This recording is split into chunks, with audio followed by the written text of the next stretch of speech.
Times that I can really remember connecting with music. My grandfather singing those songs, and my grandmother singing like different songs, different Jamaican songs, nursery rhymes or old stories. I can remember being maybe about 10, 11 years old and having these shower thoughts of like, man, wouldn't it be really cool if I could come up with something like all these things that I hear out on the radio, that I hear people talk about, hear people listen to when I go places. Why do I feel music has the power to make change? It's something that I carry with me in my soul every day, and it's the best form of expression of anything that I have that I could ever be equipped with.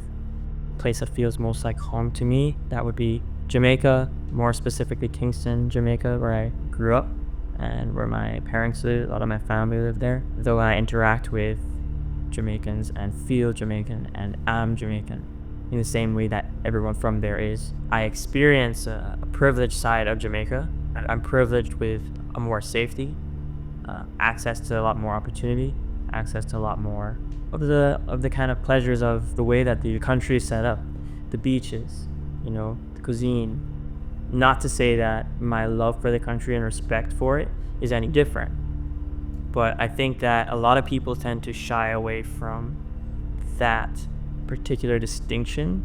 Something I love about Jamaica is diversity there, in not only the land where you can at one moment be at the top of Blue Mountain and take a few hours drive or less or walk and you're right by the beach, and that's something I think a lot of Jamaicans relate to. I love the diversity of the land.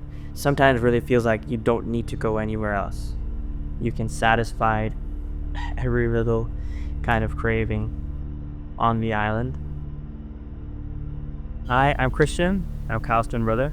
Well, Kyle, if I could describe him as a character to somebody, I would say he's like the quiet guy who really wants to dance. He's dancing in his head.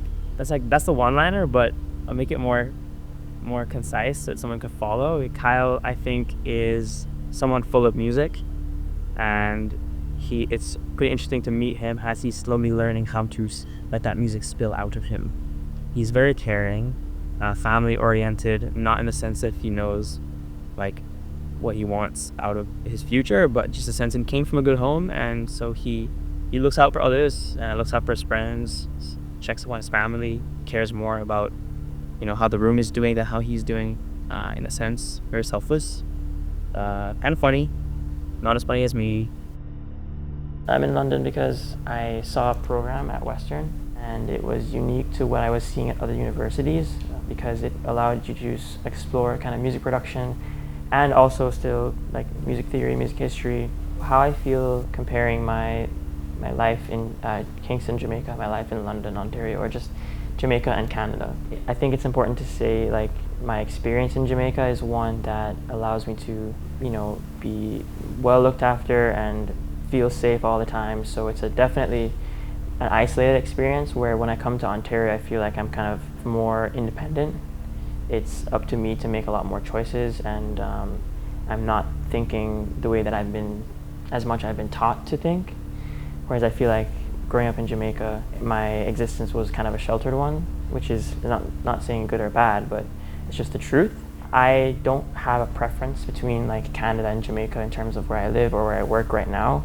This is just for me where I'm at right now, and I'm enjoying what it has to offer and the challenges that it has to present me. But I have lots to explore still in Jamaica, and there's probably lots that I don't even know that there is there, for me to meet people, make connections, and see what I might have missed in my just living in Kingston and doing that kind of routine that I had most of my life.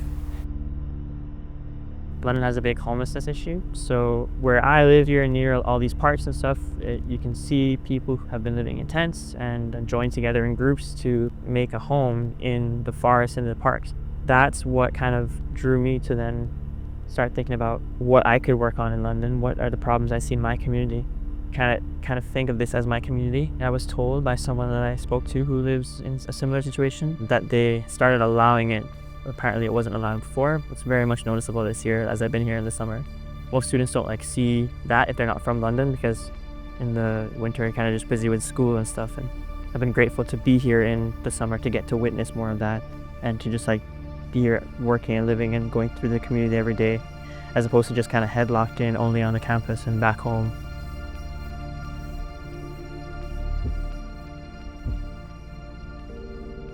Leading up to today and you guys being here, it's been exciting. I've been nervous. It's very new for me. It's been a bit of a challenge trying to wrap my whole head around just like being in a little bit of a spotlight position, even though I am at the same time, it's more of the collective. We're here to be part of the whole group of versions. Today as its own day has been a bit like, I've been like thinking about it a lot, a little nervous.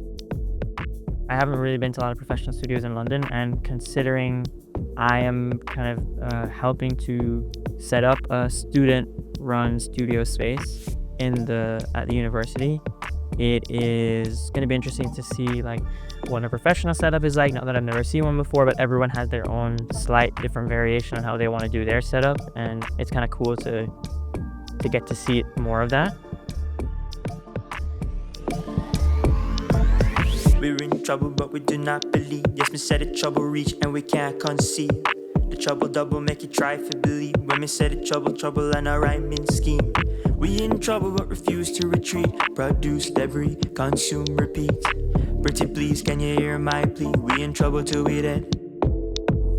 No, I can't see you. Let me put on my goggles. Floating is easy, no need to run or walk or hobble. Friends turn foe and we're fighting for water. Wretched future filled with sons and daughters. Warnings came but we heeded not. But we pay the price, no going back. Trouble is all we got. My version is about climate change essentially, and how it makes me feel, how we are made to feel about climate change as an issue, what we should do about it, kind of the frustrations of it being an issue where there's a small percentage of people in the world and companies who are contributing to this issue, but it's somehow in the media we're made to feel as though there's a kind of bigger personal responsibility and there's other solutions that divert from what specific contributors are doing, and it kind of takes attention away from the root of the problem. Meeting Melindari in person after like a year of being on Zoom has been really, really great to be able to kind of share physical space and work together. It makes the whole thing feel a lot more real, like wow, we're really doing this, because we can only do so much of that connecting online. What has really stood out for me with this whole experience of connecting with the Versions team and the fellows all around the world throughout this year, it's been really a great support. It's been a great boost, more than I would have expected. It has really helped me as an individual. I've gotten a lot out of it.